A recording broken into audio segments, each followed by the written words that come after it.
आज साल 2023 में शेयर बाजार का आखिरी दिन रहा। सेंसेक्स 72,240 अंकों पर जाकर बंद हुआ। हालांकि आज सेंसेक्स करीब 170 अंक गिरा, लेकिन इस पूरे साल इसकी रफ्तार बहुत तेज रही। साल के शुरू में किसी ने उम्मीद नहीं की थी कि सेंसेक्स 72,000 के आंकड़े को पार कर जाएगा।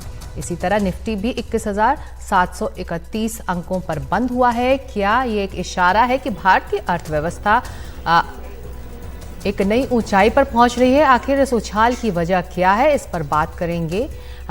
सीधे चलते हैं, हमारे साथ एक खास मेहमान Dhirendra Kumar, CEO value research के। धीरेन्द्र जी, बहुत शुक्रिया एनडीटीवी इंडिया से बात करने के लिए। बहुत अच्छा साल रहा ये गुजरा साल। 2 दिन हम दूर हैं साल 2024 से। सबसे पहला सवाल तो ये कि 1 तारीख के लिए आपकी क्या प्रेडिक्शंस है?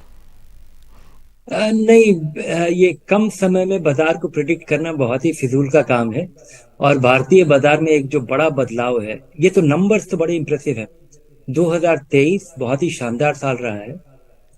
हमारा जो BSE 500 जो बहुत ब्रॉड बेस्ड इंडेक्स है, वो करीब करीब 25% बढ़ा है।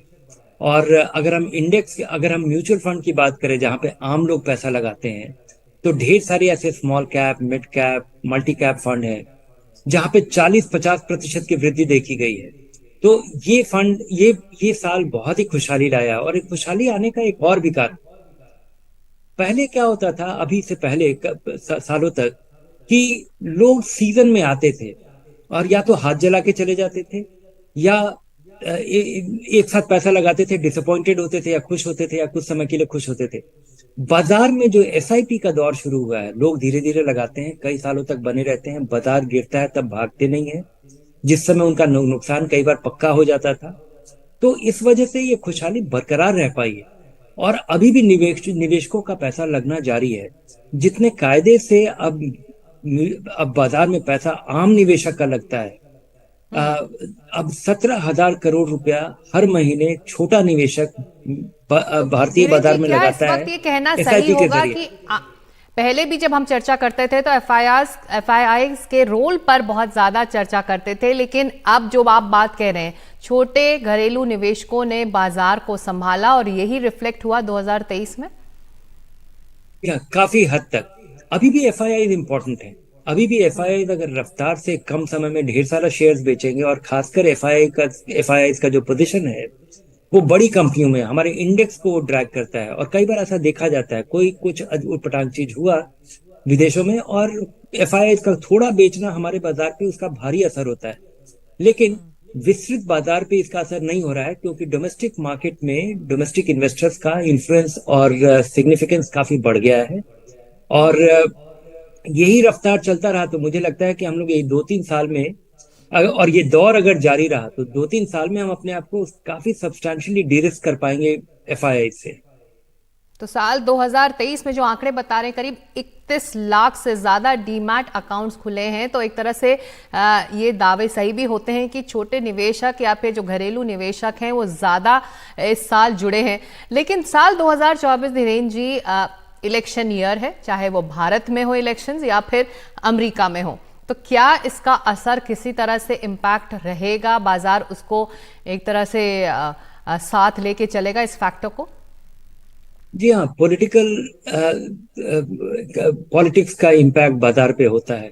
और पॉलिटिक्स पे इम्पैक्ट बाजार पे बहुत होगा। लेकिन जैसी उम्मीद है कि सर कंटिन्यूटी बना रहेगा। और मुझे याद है कि एक साल शायद 2004 में उम्मीदों के विपरीत एक रिजल्ट आया था, और एक दिन अचानक बाजार 14% गिर गया था। सब कोई उम्मीद कर रहा था कि NDA की सरकार आएगी, और UPA की सरकार पहली सरकार बनी थी, और 14% बाजार गिर गया था। लेकिन 2-3 दिन में ही बाजार पूरी तरह रिकवर कर चुका था। तो लोगों को एक खास चीज ध्यान देना चाहिए कि चाहे सरकार किसी की भी हो, हमारे देश में जिस जिस तरीके का रिफॉर्म इनिशिएट किया गया है, और जिस तरह से अगर GST लागू हो गया तो ये रिवर्स नहीं हो सकता। अगर हमारे यहाँ जो कॉर्पोरेट टैक्स रेट अगर स्थापित हो गया कि 25% है और उसका कुछ आधार है, तो वो बदल नहीं सकता। हमारे यहाँ बैंकों की जो मजबूती है, जिस तरह से उसको दोबारा रीगेन किया गया है, तो उसको रिवर्स करना बड़ा मुश्किल है। उसके अलावा जिस तरह से पब्लिक सेक्टर बैंक का कंसोलिडेशन हो चुका है, तो ये भी एक बहुत बड़ा बदलाव है।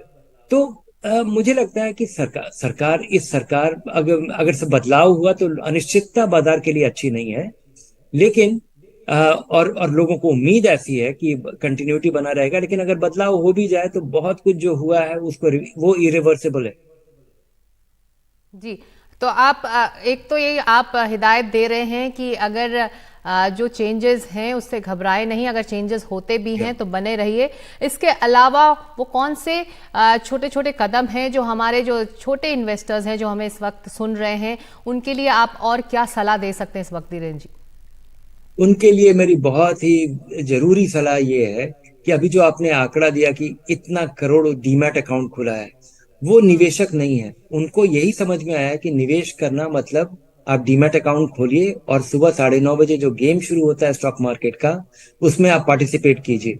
वो निवेश नहीं है, वो स्पेकुलेशन है और उसका कोई आधार नहीं है।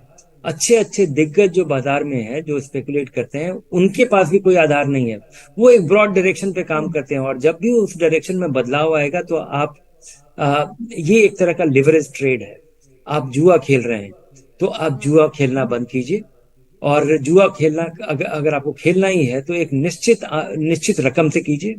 निवेश कीजिए, कई सालों के लिए निवेश कीजिए। इक्विटी बाजार लंबे समय में काम करता है, कम समय में ये बिल्कुल तुक्का है।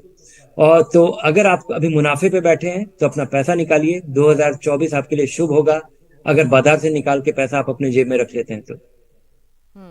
जी, एक आखिरी छोटा सा सवाल। इस साल जो अगला साल है, आप फरवरी में फुल फ्लेजेड बजट भी नहीं आने वाला, तो क्या जी ये भी एक फैक्टर रहने वाला है मार्केट के लिए?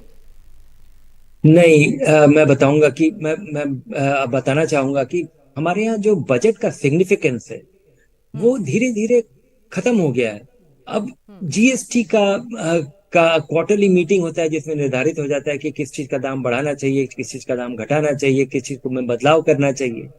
हमारे यहाँ जो बड़े बड़े कदम उठाए गए हैं, आर्थिक कदम उठाए गए हैं, कारोबार को असर करने वाले कदम उठाए गए हैं, वो बजट में नहीं लिए जाते। हमारे यहाँ जो कॉर्पोरेट टैक्स रेट जो बदला गया था वो बजट में नहीं बदला गया था। तो मुझे लगता है कि निवेशकों को उम्मीद करना चाहिए कि कुछ कुछ रियायतें आएंगी बाजार को प्रोत्साहित करने के लिए।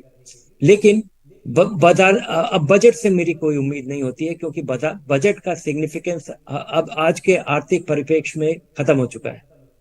वो एक जी, तरह से सरकार का बही खाता है। सरकार का बही खाता है और निवेशक इससे दूर रहें और अपने आप को इससे जोड़े ना, तो बेहतर है।